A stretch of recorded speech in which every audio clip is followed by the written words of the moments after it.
Hey guys, Dr. Ben here, holding up my book, Blood Sugar Doesn't Lie. You can grab this on Amazon. We're going to put a link down below. But anyways, why am I holding that book up? Because this is one of my favorite topics to discuss. I haven't talked about this lately as a detailed, in-depth video. So hang with me here, a lot of information to get through, why blood sugar is so important, and having it as consistent as feasibly possible. So love having you guys on. Pop down below where you're watching from. Love seeing you guys all over the country, all over the world, and tell me if you're tracking your blood sugar. I've got patients watching these videos. You guys are all doing it. And I've got a lot of people out there that have jumped on and are doing this as well. And they're doing a finger prick, or they're doing different ways to monitor and track your blood sugar. This is, hey, Amir in Thailand, this is the most important thing. I'm gonna put this out there. Hey, Janet in Virginia, this is the most important thing we could do to our society to change the health status. I always say that if everybody could stabilize their blood sugar as consistently as possible. Hey, Lucy in South Africa there. If everybody could stabilize their blood sugar in a close and narrow range as much as possible, we could reverse or prevent upwards of 90% of chronic health conditions. We're talking Alzheimer's and cardiovascular disease and autoimmune conditions and all types of different things. Kathy, kind of obsessed with my monitor. Yeah, tell us what you're seeing there, Kathy. Tell us what things you have discovered, because this is so cool. We've been doing this for years with patients. Started out finger pricking everybody that came in, and this is something that you can do at home. $50 kit. You can grab one. Brittany will put one of our favorites on Amazon. Put a link there for you guys. And it's something, Avalon in Trinidad and Tobago. Awesome. I think that's the first time that we've had anybody from down in the islands there. So here we go. Blood sugar monitoring, something we've been doing for years with patients. Over the last year, we switched over to a continuous glucose monitor. Continuous glucose monitor, you put the patch on the arm. Dr. Walden, he's going to be putting one on in the next few days. We'll go live when he does that, and you guys can see what that process looks like. That is prescription only, so only patients that we work with can get those. But the finger prick blood sugar monitoring, we have been able to have people reverse their diabetes, lose 100 pounds, all types of different things just by stabilizing that blood sugar. Pop down any questions you guys have in regards to blood sugar. Pop down what you've been doing for yourselves, and even if that's just cutting back on sugar. I always say one of the easiest things that you can do is don't drink calories. So get rid of any calories, whether that's soda, whether that's tea, anything like that. Kathy, popcorn makes my blood sugar go way high. Fasting helps a lot. Besides, the reading after popcorn is between 86 and 128. Trying hard to get that upper number lower. Absolutely, Kathy. So popcorn, corn in general, can be very bad for blood sugar. Think about it. They turn corn into high fructose corn syrup. So it has a very high amount of sugar. Yes, awesome. Well, thanks. Glad you're doing well there, Avalon, and really making some good changes. So corn can spike it up. That's the cool part about this, and why in my book I called it Blood Sugar Doesn't Lie. Why did I say blood sugar doesn't lie? Because what you're going to learn when you're monitoring your glucose and you're tracking your blood sugar, you are going to learn so many different things. Some people, quinoa is horrible, oatmeal is horrible, bananas, fruit, grains. Other people can have those things. So that's the beautiful part about this. So let's get into what blood sugar swings do. So let's talk about highs. High blood sugar is going to be a major problem. Obviously, we know diabetes, all those things, but what is actually happening? Every time you eat food and that glucose goes up, the body needs to do something with it. One, it can put it into cells to be used as energy. So it can go to your brain, it can go to different parts of the body and be used as energy. From there, once those are filled up, we go to the liver. And so then we put it in the liver for immediate usage. So if you are going through this all day long process of running around and hunting, gathering, shopping, working, whatever it is, and your blood sugar starts going down low, the liver will kick that glucose out. It's storing it and it will kick it out. And so that's number two. And this is one of the big reasons why we see such an effect from blood sugar swings on cholesterol and triglycerides and even fatty liver. I posted this morning a link about some of the top markers that you're probably not running in blood work. GGT is one of those absolutely crucial things that you need to be looking in every blood panel that you get run. If you're not, you got to request that. You got to get that GGT run. That's going to tell us about fatty liver. So number three, so number one, cells, number two, liver, number three, it's going to go to fat cells. And so this is why eating carbs, eating glucose, eating grains, those things can make us fat. Remember back in the 80s and 90s, it was all the rave of the low fat, no fat craze. And there was the, tell me some of those brands out there. I can picture them in the grocery store. But they were all the low fat brands, but they were crackers. They were cookies, all these things that were low fat, but we got fatter and sicker than ever. Chrissy, great question there. Are complex carbs okay? I'm going to tell you this. For some people, yes. For a lot of people, no. Quinoa, most people it goes up. Rice, even brown rice, most people their blood sugar goes up. Oatmeal, I've seen people 180. I want your blood sugar 85 to 110 as much as feasibly possible. So Chrissy, complex carbs, the only way for us to tell is to test. What fruits should we stay away from? Well, Todd, you know what? That's a great question as well. Some people, berries make them go up, even though they're low glycemic index. And then other people, they can handle even some banana and be totally fine. So it's way more individualized than we ever knew. And some fruits are okay and some are not. Even some apples, like we'll see people, they can do a Granny Smith, but not a Red Delicious or something like that. So it's way more individualized. Hey, Paula, great to see you. I hope the weather's okay. We are getting an ice storm down here. Danielle, Denver, I tracked my blood sugar. I was diagnosed with type 2 diabetes before COVID. And when COVID hit, I landed in the hospital for 2 weeks. I changed my diet and began drinking a gallon of water a day and lifting weights. My readings were in the 400. Now it's 90 to 95. Danielle, that is a awesome testimony. We know, and look for our email tomorrow. We're going to be talking about diabetes and COVID. And actually what can happen if people don't take care of themselves. If you're not on our email list, pop your email down below or send us a direct message with that email address. Those usually come out Thursday mornings. If you don't see it in your email inbox, check your junk mail. Some people have been getting it there, but lots of information that we're able to send out, and even some things we're not able to talk about on these type of platforms. So Daniel, that is an amazing testimony. It can happen if people change the way they're eating, if they track their blood sugar. Daniel, what type of device are you using to track your blood sugar? So Ton is 88 low for glucose, 85 to 110 is good. But remember, if you're testing your blood work and all they do is just do a fasting glucose, we don't know where your blood sugar is. Anybody that's been tracking for a while, it could be going up and down 40 points from there.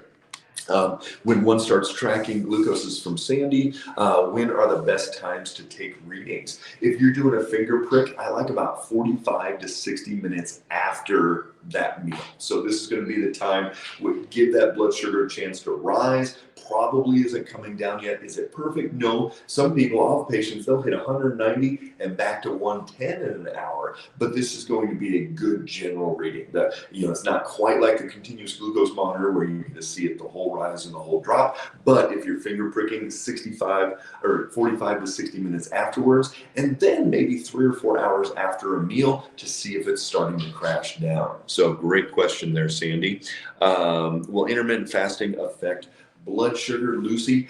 Yes, so some people, intermittent fasting will affect blood sugar, and usually it'll bring it down a little bit. But remember, if you have adrenal fatigue, if your adrenals are depleted, intermittent fasting is not going to be recommended for you, especially early on. Your adrenals are already depleted, and that is going to get that. Deanne, look in the link up above. Deanne asked, how can we get the book, Blood Sugar Doesn't Lie? And look, there's a link up above for Amazon that Brittany put in there as well. Is there a certain blood sugar monitor you suggest or don't suggest? From Ohio, great to see you.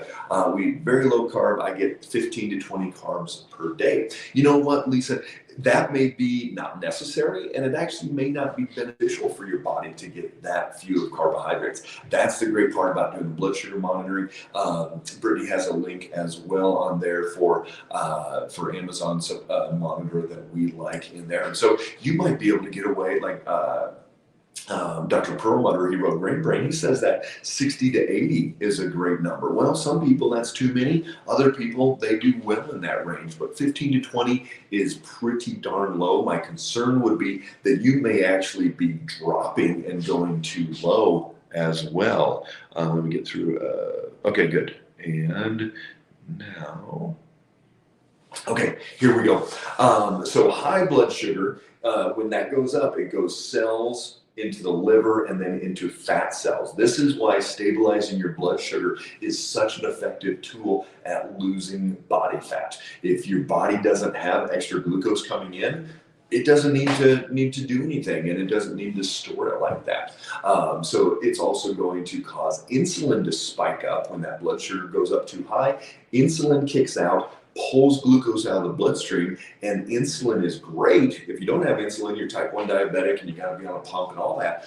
But if you have a high insulin, that is very inflammatory. It's going to cause this rise in a lot of different cells in the body. It's actually going to cause the body to stimulate to store more fat. It's going to do a lot of damaging things. It's even going to drive inflammation to the point where it can stimulate autoimmunity. And every time your blood sugar spikes up too high, you're going to get a autoimmune stimulation going on in the body. So the highs are really, really bad, causes inflammation. A lot of times when people bring that blood sugar down, their joints are less inflamed, cardiovascular inflammation down, lots of different things. So let me see, we got a couple other questions here.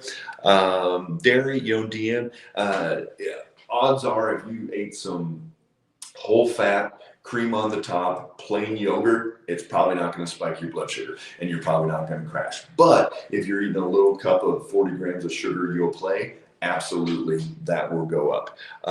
Ton in Texas, great to see you. Avalon, I've got to stay away from bananas, mangoes, papaya. Yep, a lot of those kind of tropical fruits, really, really high in sugar.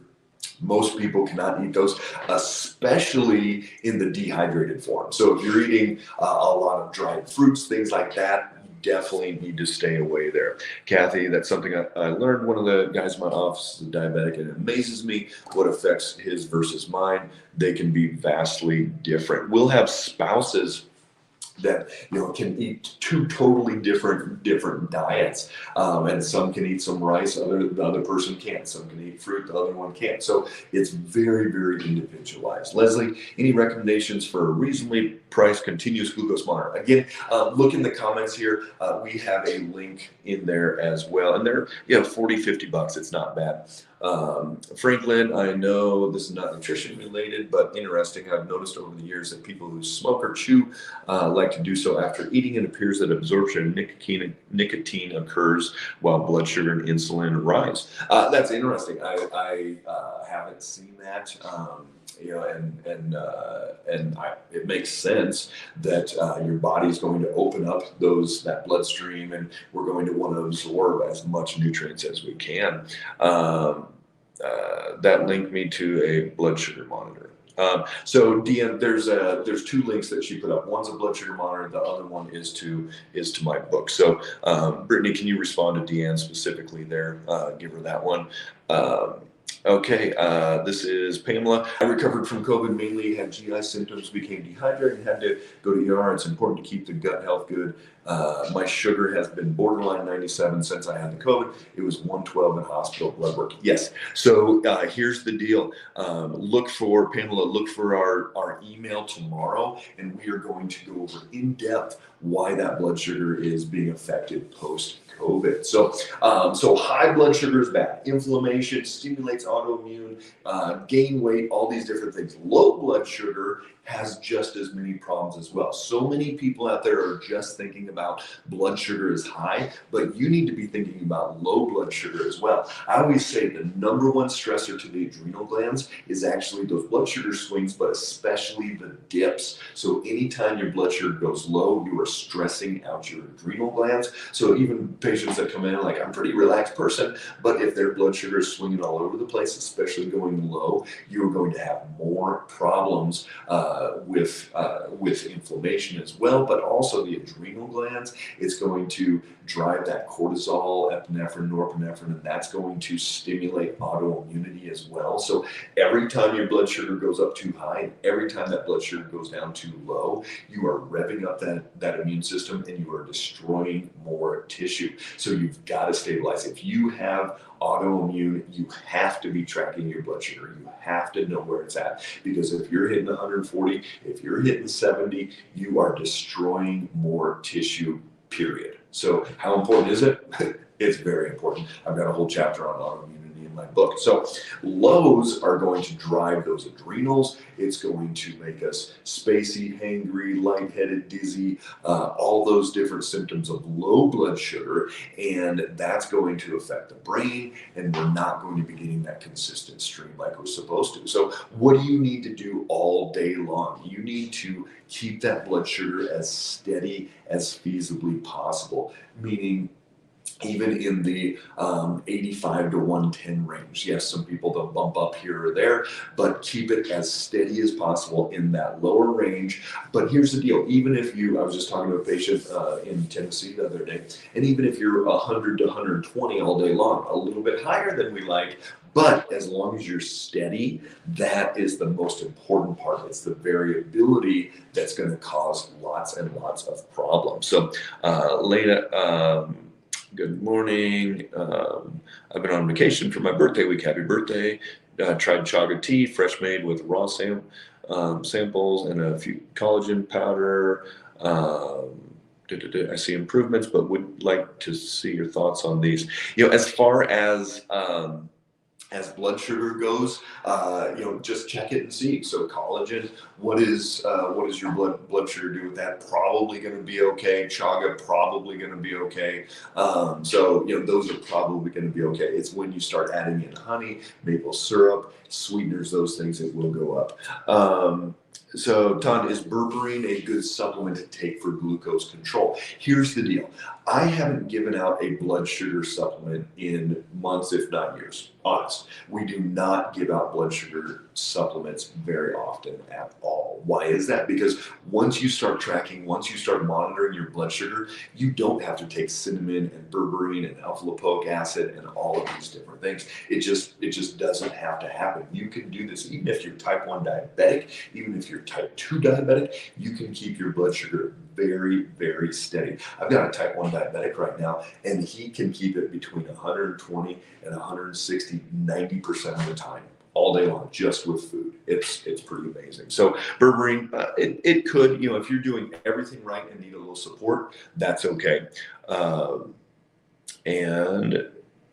What is the most accurate blood sugar test? So here's what you need to look for in your blood work to get as much of a picture as you can. You need to test for ferritin. I had that on a post this morning. You need to test for GGT. Ferritin is stored iron. Anytime that stored iron goes up, it's usually because of the liver, because of that inflammation, blood sugar, all of those things. You need to test GGT, looking at fatty liver. You need to test fasting insulin, see where that insulin is swinging. You need to check your A1C and your non-fasting glucose, and then your triglycerides. Those are the markers you want to look at. And we've got a panel, Brittany, you can put a link to that one. We've got a panel. If you guys cannot get these markers run with your doctors in your local area, we can drop ship a kit to you, and one of our doctors will review that blood work with you. So again, GGT, ferritin, A1C, non-fasting glucose, and non-fasting insulin, triglycerides, These are all great numbers to look at. Even C-reactive protein is going to tell us about that as well. But then ultimately, using a continuous glucose monitor, we use a Dexcom G6 as the gold standard, and every new patient that starts care with us gets this this unit. It's $1,500 a month that they bill insurance for type 1 diabetics. We get it way, way, way cheaper than that.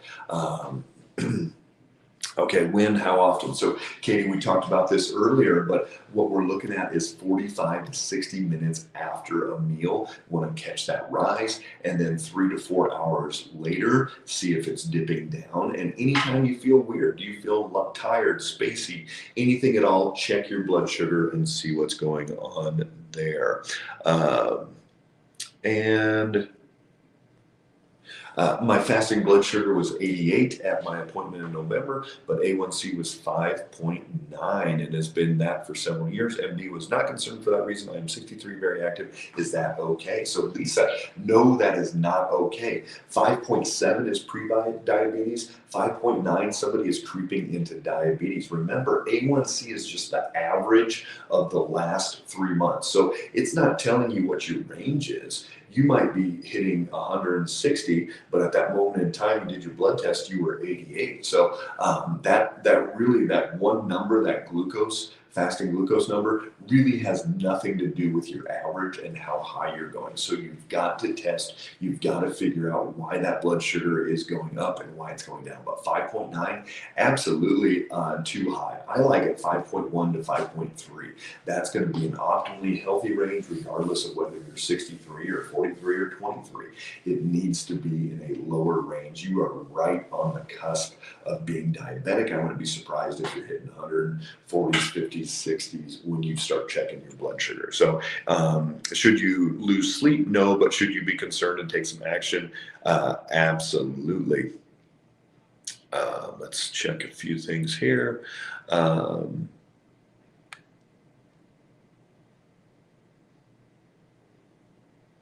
right, Daniel. True Metrics air glucose meter to track my levels. Yeah, there's a lot of different ones out there. Thanks, Daniel. Again, Daniel's story, he reversed his diabetes, lost a lot of weight, had a bad run-in with COVID. Joyce, we did put those tests down below. So if you can get those run with your PCP, that's great. If you can't, let us know and we can help you guys get those run no matter where you are, even all around the world.